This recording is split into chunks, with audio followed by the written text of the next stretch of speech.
लेकिन हमारा पहली संस्था है जो सामाजिक संस्था बना करके रजिस्टर करके हमने शोध किया, और शोध करने के पहले हमने प्रश्न तैयार किया कि क्या क्या चीज को हमको जानना है। प्रश्न का सारा इस सूची इसकी लाना है।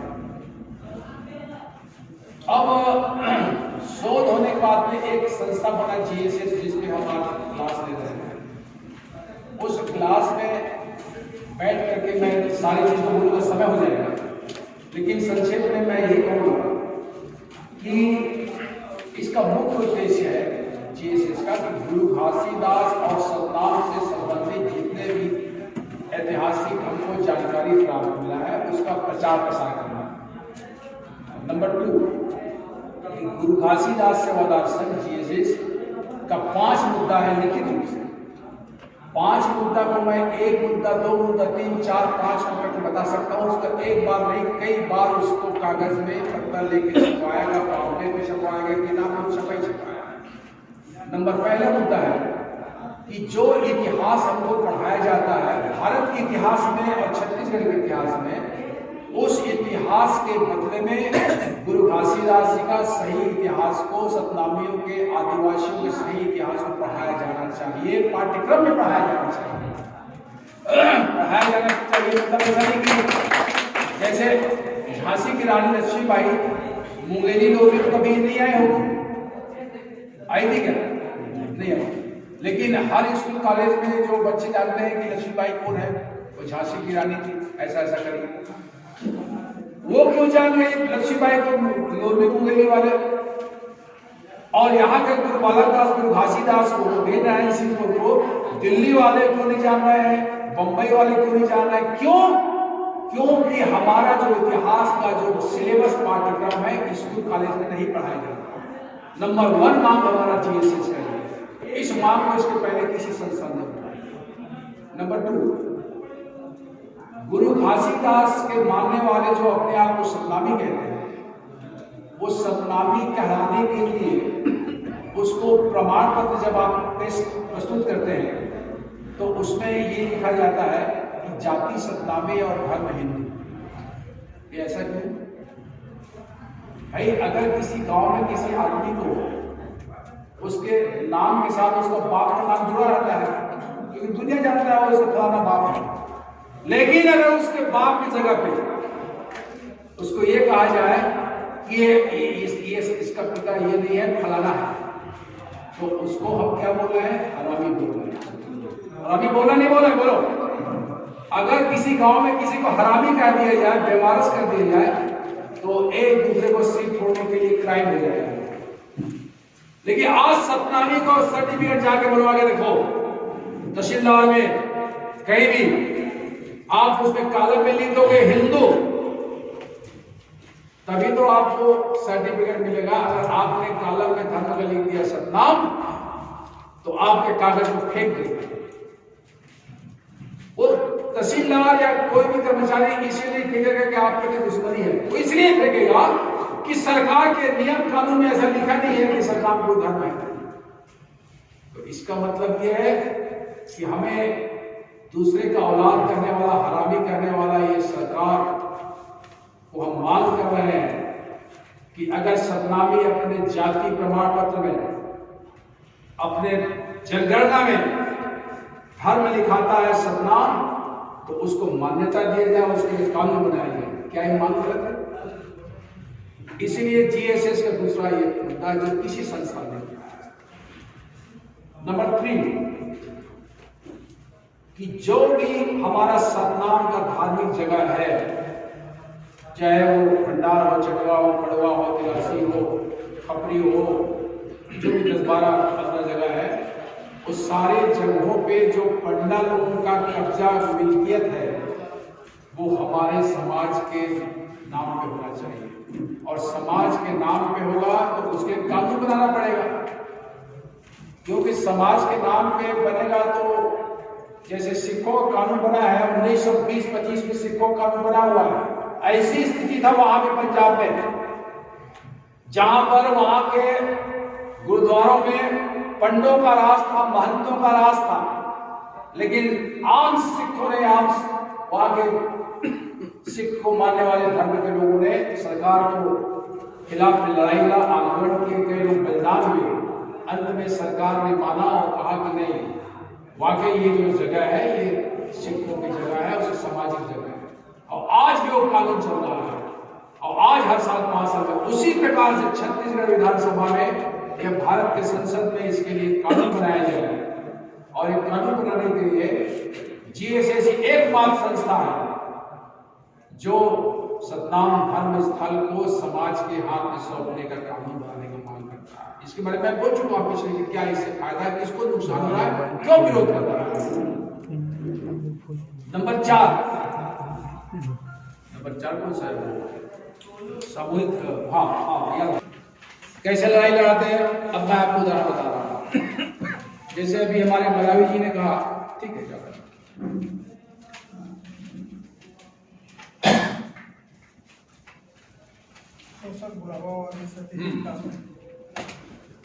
जो हमारे देश के अंदर में जो काम करने वाले हैं इंसान हैं, चाहे वो खेतों में काम करता हो, चाहे कारखानों में काम करता हो, खदानों में या ऑफिस में बाबूगिरी करता हो, मास्टर हो, इस सारे लोगों को उसके आर्थिक जो हैसियत है उसको बराबर का अधिकार मिलना चाहिए। ये नहीं कि मास्टर या कोई भी छोटा खेत में काम करने वाला का जो पगार है या उसको साल का एक किसान का पगार क्या होता है हम आप जानते हैं। वो जितना काम करके खेतों में पैदा करता है और उसको जब बाजार में बेचने जाता है तो वो काम करने का जो उसका कीमत है वो नहीं मिलता। वो पैसा कहाँ चला जाता है? ऐसा नहीं कि वो हवा में उड़ जाता है, वो पैसा चला जाता है बड़े बड़े कारखाना के, खादों के कारखाना के मालिक, दवाई के कारखाना के मालिक, राइस मिल के जो मालिक, और भी तरह तरह के जो बनाने वाले हैं इस देश में, उनके खजाने खाते में पैसा चला जाता है। और किसान जो है गरीब रहता है। जिसके पास 2 एकड़ 4 एकड़ 10 एकड़ जमीन है वो तो खुद जो है उसके दिल दिमाग में हर समय कर्जा का, चाहे बैंक कर्जा हो चाहे साहू कर्जा हो, कर्जा में डूबा रहता है।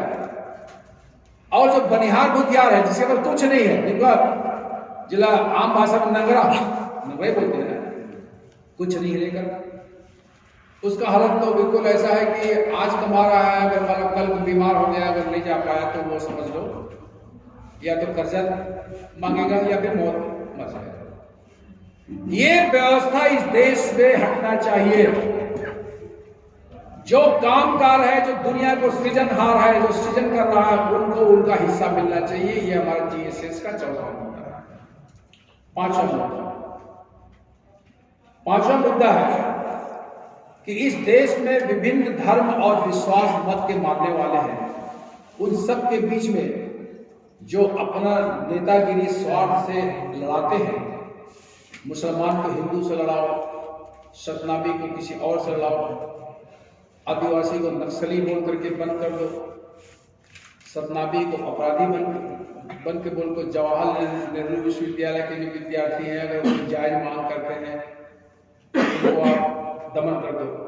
एक दमन के खिलाफ और नफरत के खिलाफ जो वातावरण बनाया गया है, जैसे उदाहरण के लिए मैं बता रहा हूं, किसी चीज में ऐसा नहीं बोल देता, उदाहरण देता हूं। आप सतनामियों के बीच में सुने होंगे, जैसे हमारे अभी भाई ने कहा, ये प्रचार करते हैं कि हमार सतनामी मन नारनौल में औरंगजेब से लड़ाई लड़ी।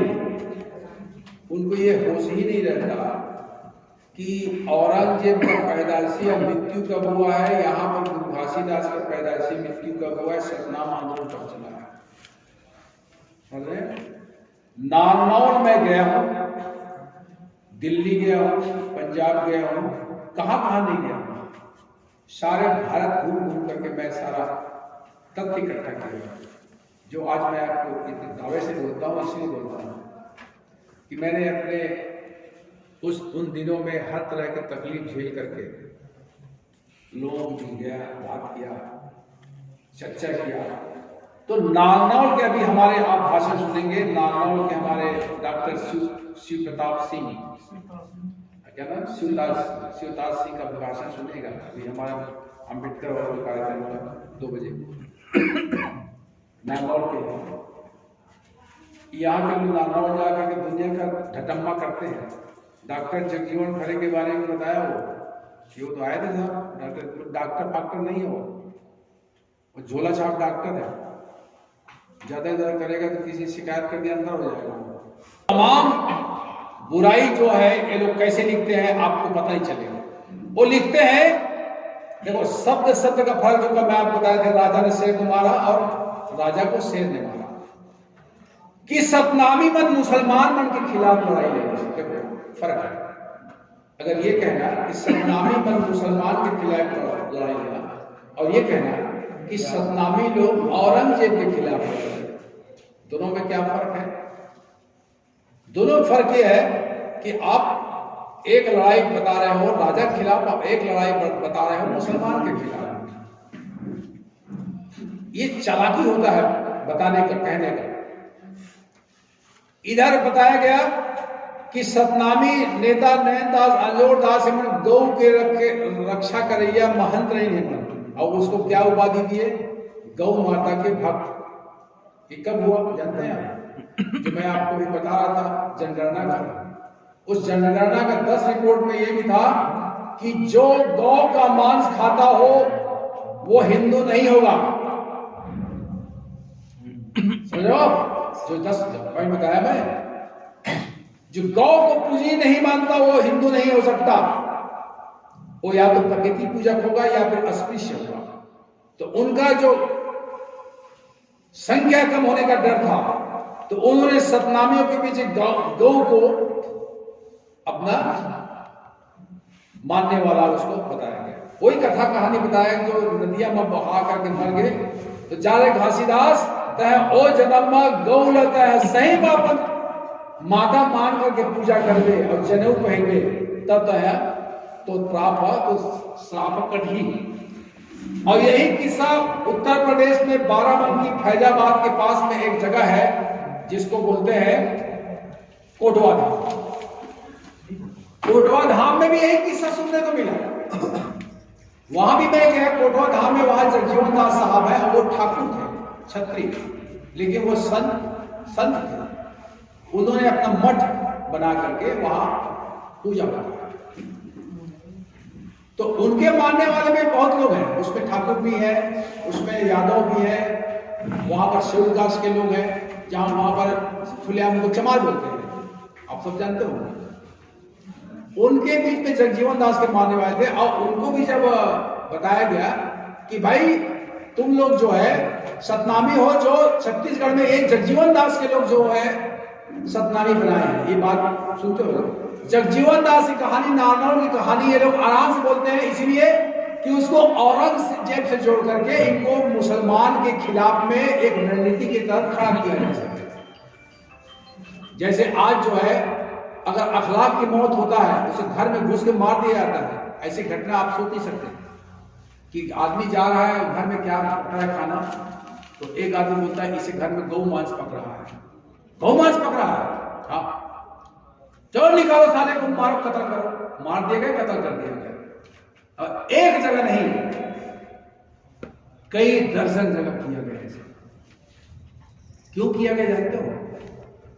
ये कहने के लिए कि मुसलमान जो है हमारे गौ माता के भक्षक हैं, उनको कत्ल करने वाले हैं। तो हे गौ माता के भक्तों, उन मुसलमानों के खिलाफ खड़े हो जाओ। हे नैनदास गौ माता के रक्षकों, सतनामियों से खिलाफ खड़े हो जाओ। ये राजनीति, एक चालाकी राजनीतिक षड्यंत्र है।